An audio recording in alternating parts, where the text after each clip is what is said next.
Libro de Lucas 23, 31. Todos consiguieron.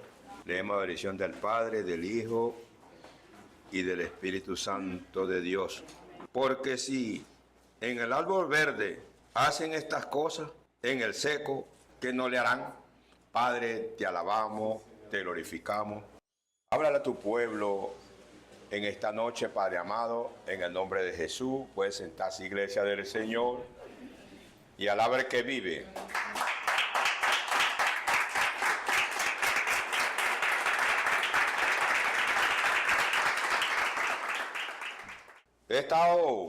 El día de ayer estuve meditando en la Escritura y cuadrando predicaciones próximas que vienen con lo que padeció Cristo en la cruz. Y muchos cristianos evangélicos, me atrevo a decir que la mayoría quieren vivir un evangelio light, porque ellos creen que ellos son mejores que Cristo. Si Cristo padeció, si Pablo también sufrió, los apóstoles sufrieron persecuciones, la iglesia primitiva también tuvo persecuciones. Durante estos 6.000 años la iglesia se vio persecución. La Inquisición mató aproximadamente 60 millones de evangélicos, los mató. Entonces, este evangelio que se está viviendo ahora, este evangelio light, muchos creen que esta iglesia va a seguir light como está. Y puede ser que para cierto grupo siga el evangelio light, pero para los que nos estamos consagrando para el Señor, de alguna manera vamos a recibir persecuciones, sea en el trabajo, sea en la familia, sea dentro de las iglesias. En un lado siempre vamos a tener ataques del enemigo, porque Cristo dijo: si el árbol verde le hacen estas cosas, ¿qué quedará para el seco? Y el seco somos nosotros. La Biblia dice que el que quiera vivir piadosamente, persecución cargará. Y las iglesias que nos estamos consagrando para el Señor, porque queremos volar son de las trompetas, por algún lado tenemos ataques del enemigo, sea físico, sea verbal, sea mental, X. Dios permite, prueba a su pueblo a través de las luchas y a través de las pruebas. Y he titulado este mensaje: las 7 palabras de Cristo en la cruz. Estas 7 palabras que Cristo dijo en la cruz, si nosotros lo analizamos en profundidad, Cristo nos dio ejemplo hasta el último día cuando estaba colgado de una cruz. Aquí mismo en Lucas 23, ¿qué dice el 34? Y Jesús decía: Padre, perdónalos, porque no saben lo que hacen.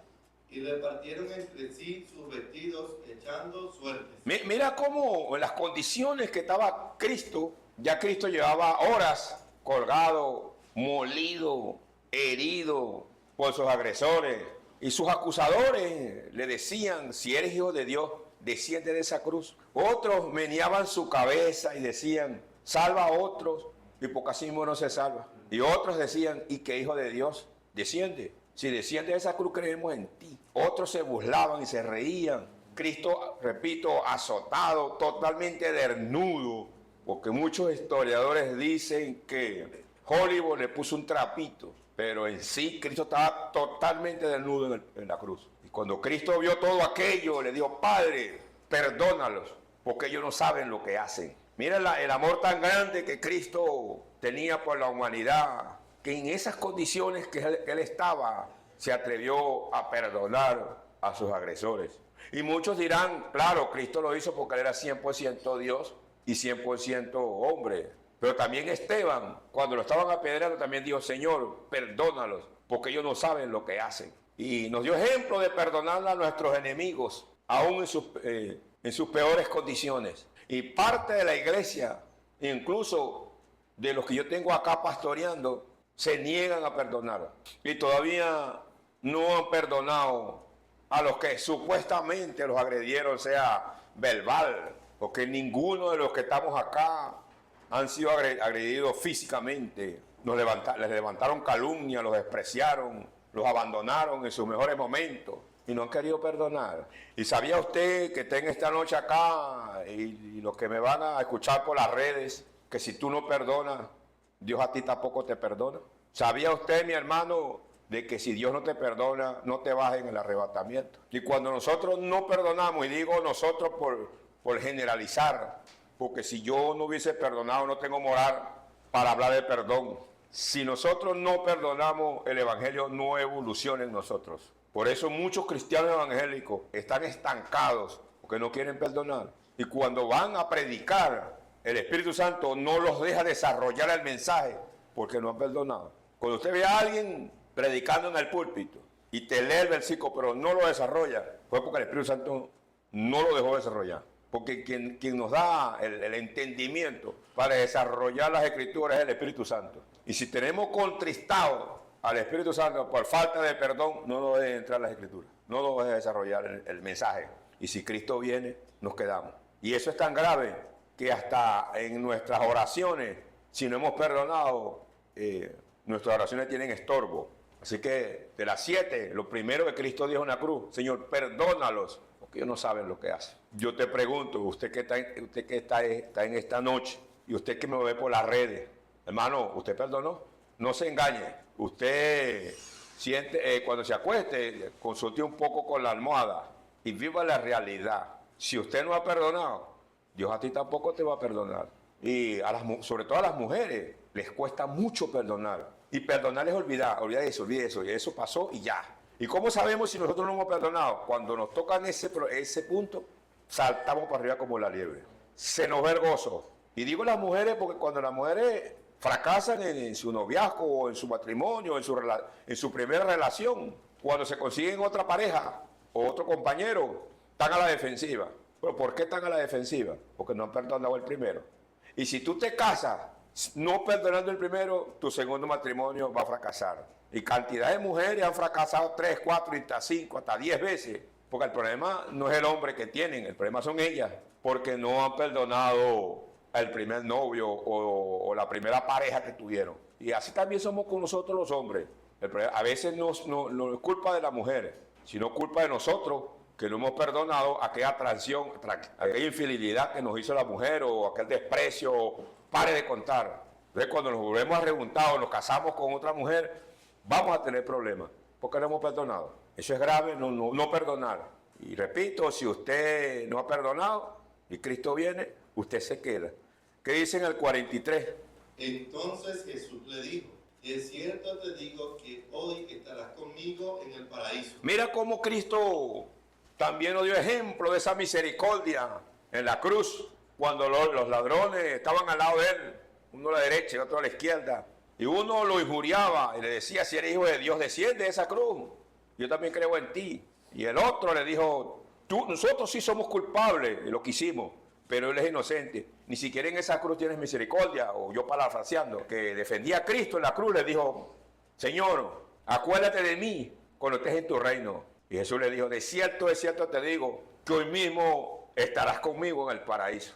Mira la misericordia que Cristo tuvo de ese hombre, que era culpable, pero él reconoció su falta ahí en la cruz. Y esa misma misericordia también tenemos que tenerla nosotros con las almas.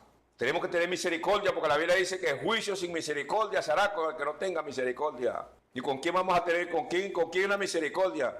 Con nuestro enemigo, a ese que nos acusa, a ese que nos vitupera, a ese que nos calumnia, a ese que nos señala, ese que nos abandonó, ese que nos despreció, ese que nos traicionó. Tenemos que tener misericordia y Cristo lo demostró en la cruz del Calvario. Vámonos a Juan 19, 26.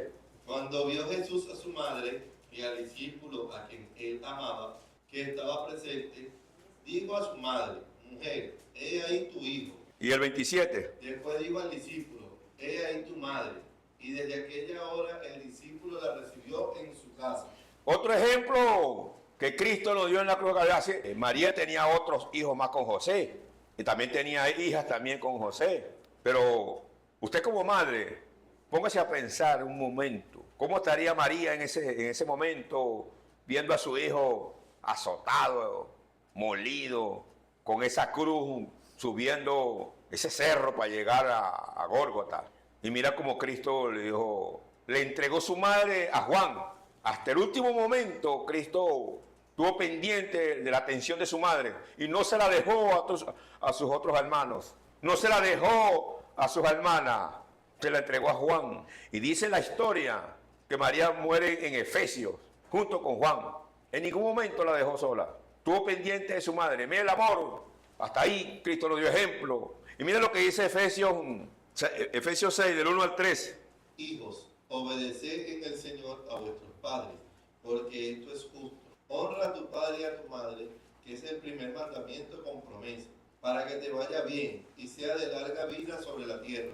300 profecías se cumplieron con la muerte de Cristo en la cruz. Y Cristo cumple con este mandamiento. Honra a tu padre y a tu madre para que los días te sean largos en la tierra. Es tan tremendo todo esto que hasta los cristianos evangélicos no cumplen con este mandamiento. No honran a su madre, no honran a sus padres. Le faltan los respetos a su papá, le faltan los respetos a la mamá. Gritan a la mamá. Y incluso a veces que la madre ni siquiera comida tiene. Y sé por qué lo digo. Y viene la mamá y le pidió comida porque la mamá no tenía. Y le dijo, no, yo no tengo. Y le negó comida a su mamá. Y dice ella que es evangélica. O el varón se casa y la mujer no quiere a la suegra. Y le prohíbe al marido que le lleve algo a la mamá. Y viene el hijo para no tener problemas con la mamá, con la mujer. Abandona a la mamá. ¿Pasa eso en tu iglesia? Sí, eso está pasando dentro de la iglesia. Y si llevamos esto al mundo, si usted hace, por ejemplo, un censo, así por encimita, ¿quiénes son la mayoría que se matan en esa moto? Los jóvenes. Porque la mamá le dice, hijo, no te compres la moto, ese no es tu problema, eso es mío. No pasan una semana, 15 días, se estrellan en la moto. Para que tus días sean largos en la tierra. Y si la muchacha ya tiene 12, 13, 14 años, la mamá le dice, no es el tiempo de que te enamores. Quiero que estudies. Ese no es tu problema, mamá. ¿Acaso tú me vas a buscar novio a mí? No le obedecen al consejo de la madre ni el consejo de su papá. ¿Qué pasa con todo eso? Viene el tipo y la preña, la bota. ¿Para dónde llega ella? Con los ojos aguarapados a la mamá ya. Pero ¿cuántas veces le dijo a la mamá, hija, no es tiempo de que te enamores? ¿Qué quieres tú? Que me quede para monja. Y te tragas a la mamá. Y cuando la mamá le acepta el muchacho, le acepta a la muchacha para ayudarla. Y cuando empieza a coquetear en la calle, la mamá le vuelve a decir otra vez, hija, mira lo que te pasó con el primero. ¿Qué, mamá? Que me quede para viuda. Yo estoy joven. ¿Qué te pasa? Ese no es tu problema. Y se llaman evangélicos. Y se llaman evangélicas. No aprenden. Se tragan a la mamá, se tragan al papá. Le hombrean a la mamá. ¿Cómo se hombrea? ¿Sabías tú que eso es una falta de respeto? Hombrearle a la mamá. O dejar a la mamá con la palabra en la boca. Esa es una falta de respeto. ¿Estás honrando a tu padre? Mentira. O cuando la mamá sale para el trabajo, mete el muchacho en la casa. Le está faltando el respeto a la casa de tu mamá, a la casa de tu papá. Si tu papá o tu mamá te dicen, ese noviazgo no te conviene, no lo hagas. Qué bien, pues, ahora mi mamá buscándome marido a mí. Cuanto novio le presento, me dice que ese no es. Es que no es. Pero no aprenden del vecino, no aprenden de la vecina. Pues hay un dicho que dice que cuando tú veas la barba de tu vecino arder, pon la tuya en remojo. Pon la tuya en remojo. No aprenden. Mamá, me voy a quedar sola. No te vas a quedar sola. No te vas a quedar sola. Bueno, yo te digo una cosa. Mejor solo y no mal acompañado. Menos mal que me recordaste la parábola del samuro y la paloma. El samuro le ofreció amor del bueno a la palomita. Y la palomita le dijo, yo no me puedo casar contigo porque tú eres inmundo. Yo como es alpiste, cosas delicadas. Y el samuro le dijo, si te casas conmigo, dejo de comer comidas inmundas y comer alpista como tú. La inocente paloma le dijo que hacía el samuro. Después que el samuro la selló, usted va a comer muertecina como yo. Hermano, cuando tu papá o tu mamá o el pastor te dicen, eso no es de Dios, no lo hagas. No lo hagas, te va a ir mal. Entonces, no podemos casarnos en yugo desigual. Eso no es de Dios. ¿Por qué? Porque tú eres luz y él es tiniebla. ¿Qué son yugos? Papi, pastor, pero yo lo traigo para la iglesia y yo mismo le levanto la mano, yo lo preparo y yo lo bautizo. ¿Qué? Te va a ir mal, te va a ir mal. Mateo 27. Ah, bueno. Como una que tuvo por aquí que yo le dije, ese es un lobo. No es verdad, me equivoqué. No, ese es un lobo. El bicho hasta el día lobo, caminaba como lobo, pelaba los dientes como lobo, se sentaba como lobo y caminaba como lobo. Es un lobo. Y hallaba como lobo y bostezaba como lobo. ¿Nadie lo dije? Ah, bueno, pues. Mateo 27, 46. Cerca de la hora novena, Jesús clamó a gran voz diciendo, Elí, Elí, lama sabactani. Esto es, Dios mío, ¿por qué me has desamparado? Otra clamor de Cristo en la cruz y dijo, Padre, ¿por qué me has abandonado? A Cristo en ese momento se le sale el Espíritu Santo. A Cristo en ese momento el Padre le quita la mirada de encima. ¿Por qué? Porque Cristo en ese momento era 100% pecador, 100% maldición. Se hizo maldición en la cruz 100% en el momento. Todo el pecado de la humanidad estaba sobre Cristo en ese momento. Y el Espíritu Santo no tiene nada que ver con pecado. Y el Padre no tiene nada que ver con pecado. Y Cristo se hizo 100% maldición en la cruz por ti y por mí. Mira lo que Cristo hizo por ti. Y le vas a dar la espalda por un tipo o por una mujer. Le vas a dar la espalda a Cristo. Vas a pisotear ese sacrificio de los sacrificios que hizo en la cruz del Calvario por un placer.